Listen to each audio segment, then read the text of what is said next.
So that's your dad sitting. And I believe that's his brother Bill, his youngest brother. Do you know what age he would be here, your dad? He'd be about 12. Wow. And what year was he born? 1888. I gotta go do some digging. He was born in Morton. I might Okay. have put that in a white. Morton. Alfred Benjamin Claudin, son of Samuel and Josephine Eicher Claudin. Eicher was your grandmother's maiden name? Or Right, Eicher. how do you spell that? I'd have to look it up. And these are, what do we have over here on this side? Let's see what that is behind that. Oh, that's his ball team. Oh, wow.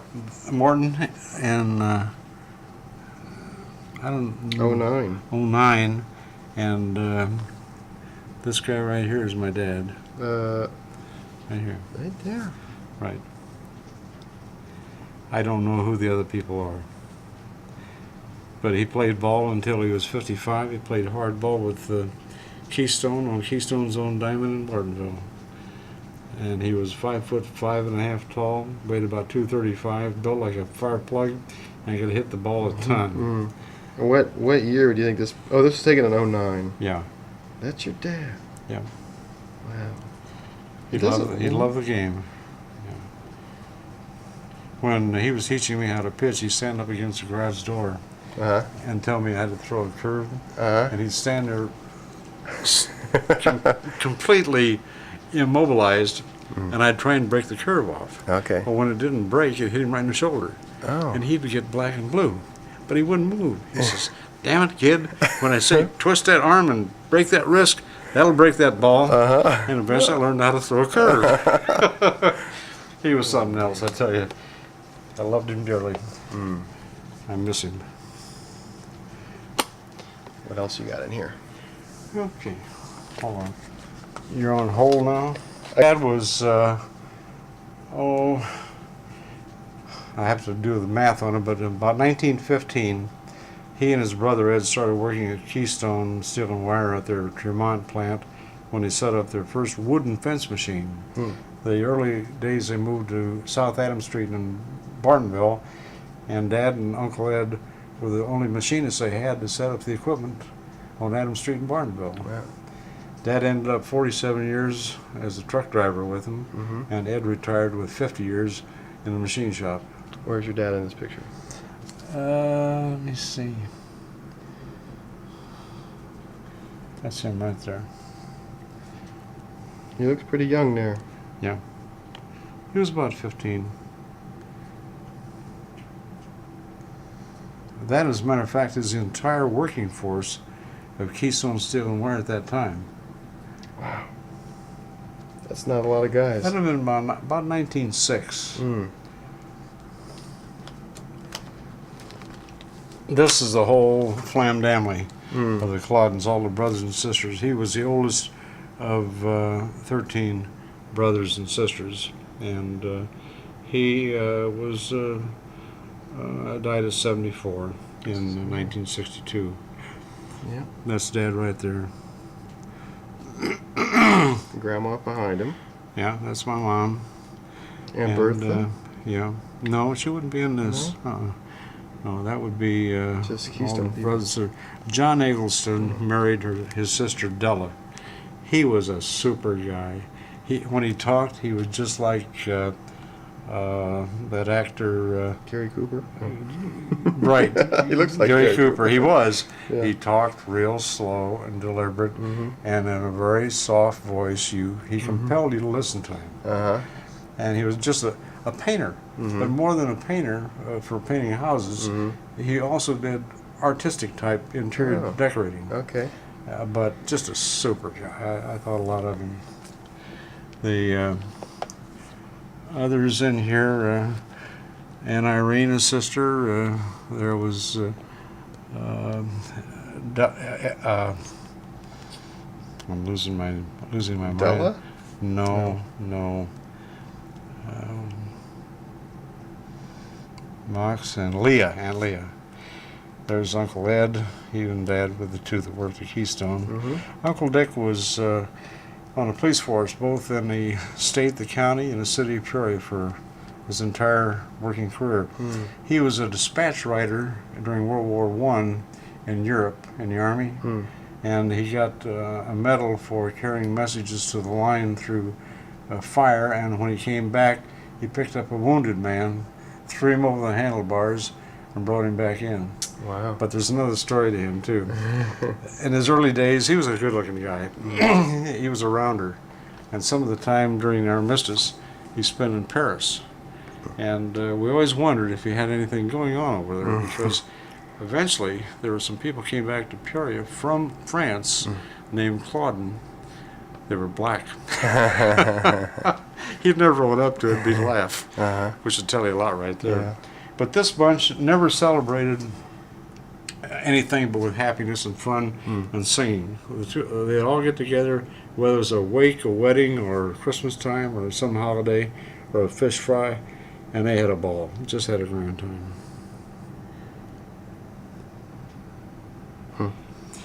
Now here are at this point, all of the living brothers and sisters.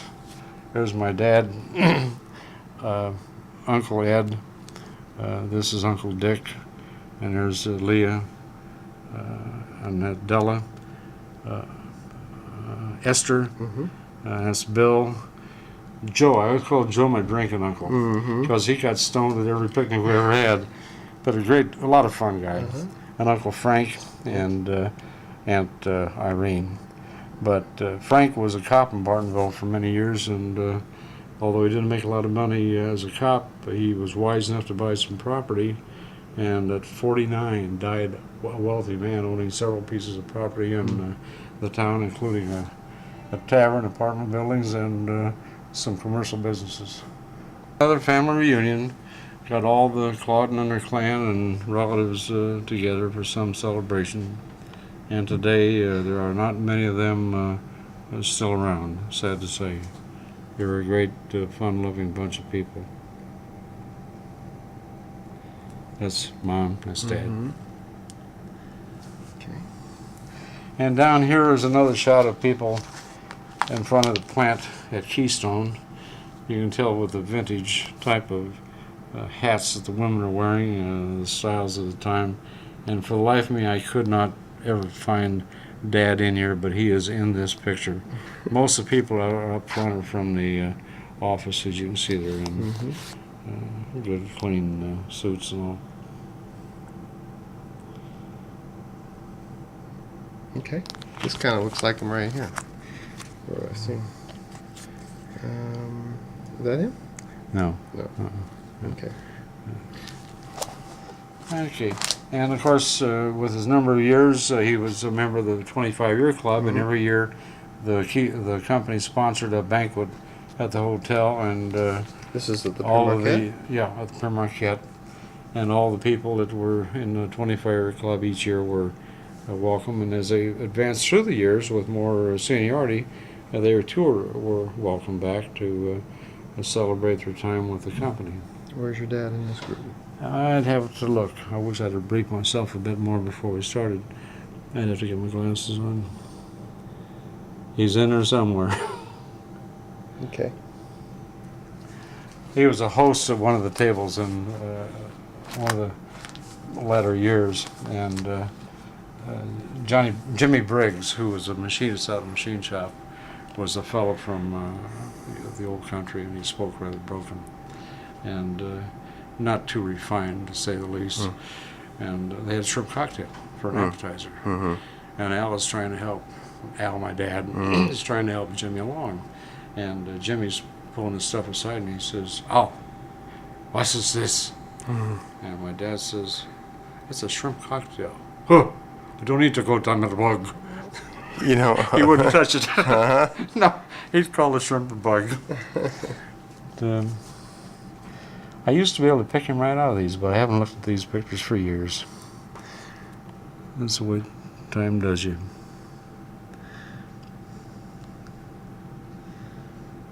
This was in 1944. He'd been with the company quite a number of years at that time. And there's another one upside down. I won't bore you with that. This is just simply the president of the company and passing an award to one of the older employees, of which not much meaning for me, but just to keep it. They had the 25-year club was celebrated in a year. They had 379 people who had been with them 25 years or more, and 38 were inducted that year into the 25-year Was this the club. back of the program or something here? It's kind of yeah. ornately put together. And this was the kind of award they handed out to their people.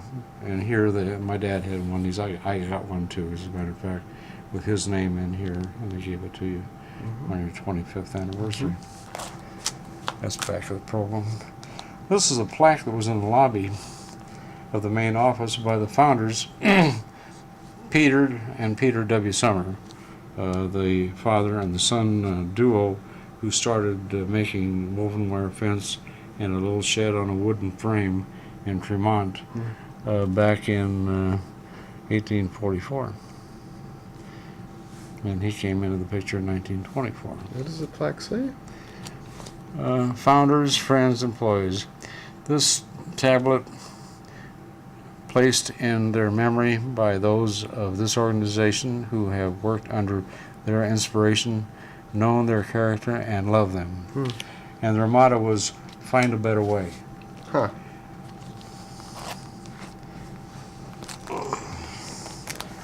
This is just a copy of a book Keystone published quarterly, and it's, I don't think I'm in that one.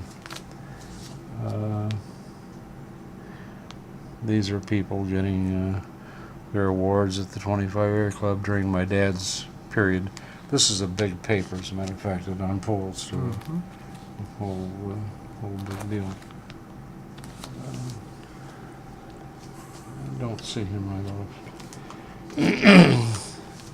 This might be of interest to few who have been awarded less. He worked on making a post driver on his own time out of a piece of pipe, and he offered that to Keystone to patent and sell along with the post for their red band fence. And it was a simple thing. He took a piece of pipe, cut through the top in a slot, bent the top inward so it closed off the opening, and then you put it over the post and drive it up and down, and it puts it in the ground. And they welcomed his inspiration, and in the process gave him, oh, it isn't here. I think I must have another file. He got an award of $10. And this was done in 1933, and when I was with the company from 1952 through 1982, they were still selling it by the tens of thousands every year, and he got $10 out of it. Oh, man. It isn't always what you know, it's who you know. I don't know what that is up there. Just an old square deal. It was a company newspaper they published, and they had cute stuff about people that visited people, like a small town newspaper. And it was what built the loyalty in the company. Here's another program for the 1961. This is a year before I came back from Tennessee. Yep. 1959. This is a copy of my mom and dad's wedding license. Albert Claudin and Dora Claudin of Peoria. This is to certify. And it goes on that this is, in fact, their wedding license. So I am a legitimate child of two married people. Holy matrimony. And that was on the, what is the date of that? I forget offhand. The 3rd day of December. I believe it was 1927. Yeah, 27. Okay, and I was born in August of 1928. Something tells you that they didn't lose any time. But I treasure that. Yeah, It's, seriously. I'll put this in.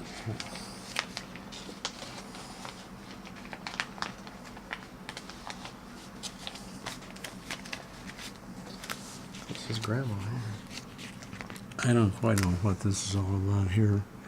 The U.S. Steel Hour or something. I'd have to read it through to make any sense out of it. Maybe it's the backside of something else. Yeah, there it is. That's my dad's obit. Mm-hmm. And my mother's. And, she was born October the 13th, 1899, and Dad was born December the I'm failing to December the 3rd. No, that was when they were married.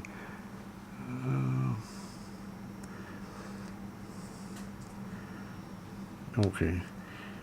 December the 23rd, 1988, in Morton.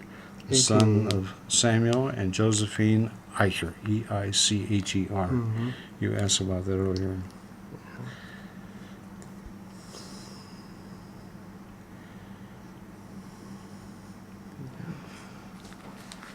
He died the year I came back from Tennessee, Yeah. 62.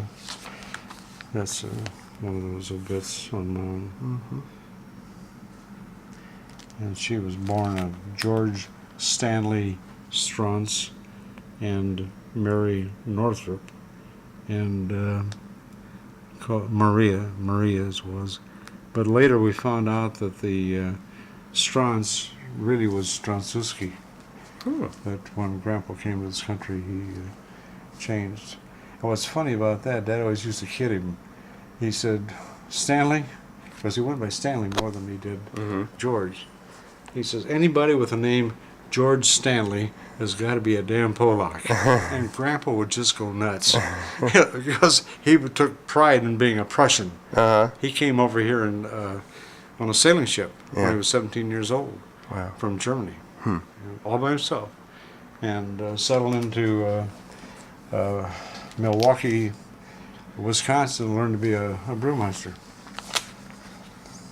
That's more than that. This is my mother and her cousin, Evelyn Schaefer, in an early picture. They were both at about the same age. Her older sister,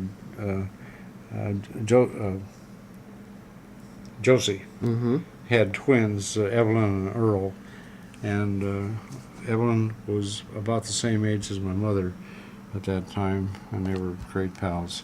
This is my mother when she was in her 20s. Pretty woman.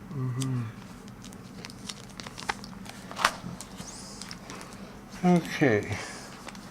And here we have Aunt Ella, and she's one of my mom's older sisters. Aunt Bertha married Don Zimmerman. Terrific guy. Loved him dearly. A lot of fun. He was a barbershop singer through and through.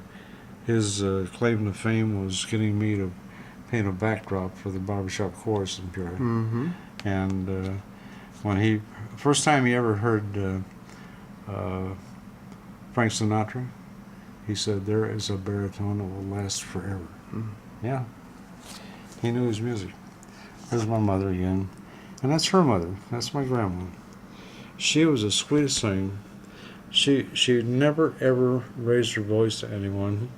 She worked her heart out continually for everybody throughout her life and provided things after she and my mother's dad, they split up. They never divorced, but he lived separately from her. They still stayed within the family and from time to time would move around living with each other of the other children. And she lived with us. As a matter of fact, she passed away in my bed in her living room. She was in the hospital, and nothing they could do for her. And she says, Dory, she always called Mom Dory. She says, I want to go home, and I think this is the time to do it. So they took the living room and moved my bed out there and set it up for her, and she was there 3 days and passed away. Quietly. Yeah. Okay, and there's Grandpa. There's George Stanley Straunsuski, and he was just a prince, I tell you.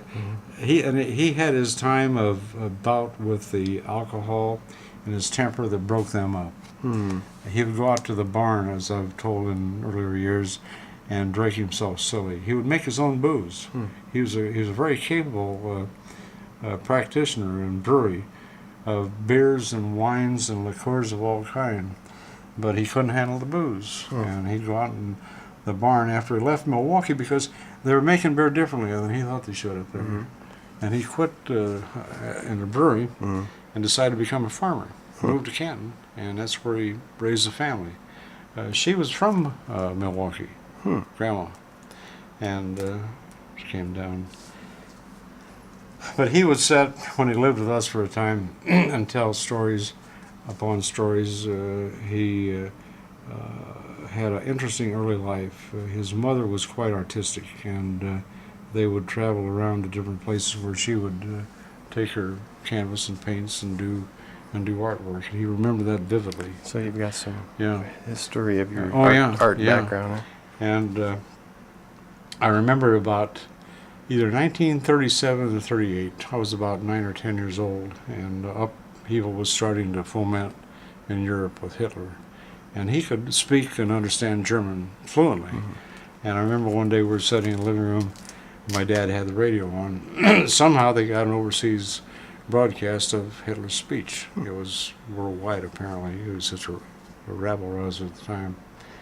And my grandpa said, "You mark my word, because of that man, this world will tremble." You know. And he was quite a student of the Bible. Very, very definitely. Remarkably so. He had the Bible with him constantly. Maybe it was to make up for those days where the two of them didn't get along. Another thing, maybe that the reason they didn't get along, she was a Baptist. He, although not admitting it, was Catholic. When he lived with Ellen Alvey out now where Big Hollow is, on the place that Ellen Alvey had out there, once a week I got to see them fellers.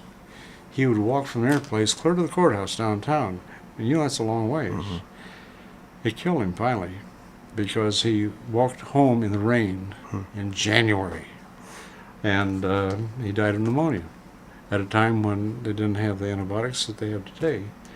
But it was always a suspicion in the family that he didn't go down to the courthouse to see them fellows. He went down to St. Mary's Cathedral to do confession. We're convinced. It's just one of those things. And forgive me, old man, if I'm wrong. That's the story. Yeah. And there's the family. That's Mom's youngest brother, Russell. That's Aunt Ellen. She was a fun gal. Aunt Minnie, I lived with them every summer from the time I was old enough to carry a water bucket for the threshers. That's Mom. That's Aunt Bertha and Uncle Bert. They were twins. Yeah, I see that. He'd take me fishing at the Canton Lake. He had a son of his own, but he wouldn't go fishing with his dad. So Bert would come up and pick me up, and I'd go down and Is go that fishing right? with him. Yeah, that's Laverne. What's the occasion here? Do you know? For the life of me, I don't know. It might have been who's got the flowers on. I really can't answer that. This was a thing that happened during a time when we were in Tennessee. Okay. So I can't really tell you what it was. We weren't there. And there's two of my oldest favorite people, Aunt Minnie, Uncle Yuli. Yuli Malgrim, a Swede through and through, and a sweet guy. He loaned me their car on the first date I had with Bernice. And I cleaned it up, spent the whole day washing and waxing that thing. Had it spotless, a 1939 Ford sedan. We went on our date at the prom, or senior hop, I should say. And afterwards, cruised around town, the countryside and all. Poured down rain. This was in springtime of the year.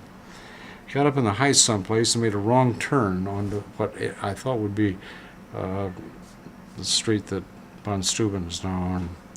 Anyway, Forest Hill. I missed it by 2 blocks. And it was raining so hard, the little wipers about that long would just go like this. You couldn't see diddly. Suddenly, I'm in a cornfield. I ran out of city street into a cornfield. I could see the corn going by me, and I just put that thing in low and forward it, made a U-turn and looked for the street light, because that's the only thing I could go by. And I got out of it all right. Well, we finished our date, and I dropped my buddy and his wife, date off, took Mom, Bernice home. went back out to their farm and parked the car, went to bed at a reasonable hour. You know, I got up the next morning and I went downstairs and was usually sitting on the back step. And the car's parked out in front of the garage. He looked at me, typical. Sweetie's twinkle in his eye. He says, "Can I ask you where the hell you were last night?" And there's corn stalks hanging out underneath it, and there's mud clear up to the door handles on, you know. And I told him the story. He got a kick out of that. He said, "You give a kid a car to go to town, he ends up going to country." He was a great guy. That's Hattie and Bert, and their son is Laverne. He's fine people. I used to go spend summers a few days with them in Canton. Uncle Bert worked at the Plow Works in Canton, and Hattie, she was quite an interesting ad. I tell you, every night before Laverne and I were allowed to go to bed, and she'd say, "Were you regular today?" "Oh yes, fine." She says, "Good, you'll be regular tomorrow." And what she meant, she'd bring up a half a glass of orange juice and a half a teaspoon of baking soda and stir them together, and while it's fermenting, we'd have to drink it. It wasn't bad. And boy, the next morning it was slick. It worked. But fun people. And there's Bert again. And again, who is Bert? Mom's younger brother. Younger brother. Okay. Yeah. He was Bertha's twin. Okay. Quite a very skilled cabinet maker and boat builder. He built his own fishing boats out of bent wood.